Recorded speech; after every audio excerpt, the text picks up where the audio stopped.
ধর্ম যখন বিজ্ঞানকে বলে রাস্তা ছাড়ো, বিজ্ঞান কি রাস্তা ছেড়ে দেয়?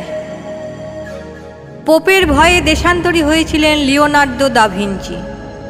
সারাদিন একটা অন্ধকার ঘরের মধ্যে পায়চারি করতেন গ্যালিলিও গ্যালিলি।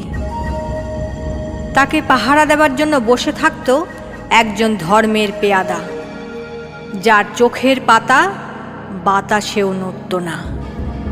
বিজ্ঞান কি তখন থেমেছিল?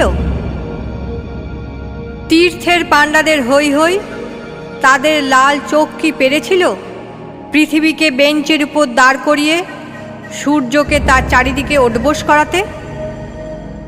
ধর্ম যতদিন দুঃখী মানুষকে বেঁচে থাকার সাহস দেয়, ততদিন রাস্তা নিয়ে কারোর সঙ্গে তার ঝগড়া থাকে না। রাস্তা কারো একার নয়, বরং তাকেই একদিন রাস্তা ছাড়তে হয় যার স্পর্ধা আকাশ ছুঁয়ে যায়।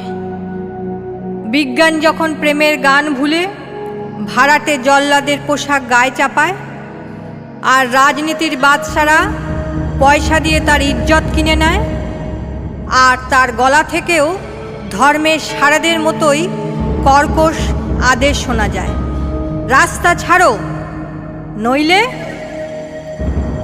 পৃথিবীর কালো সাদা হলুদ মানুষের গান, তাদের স্বপ্ন এক মুহূর্ত সেই চিৎকার শুনে থমকে তাকায়।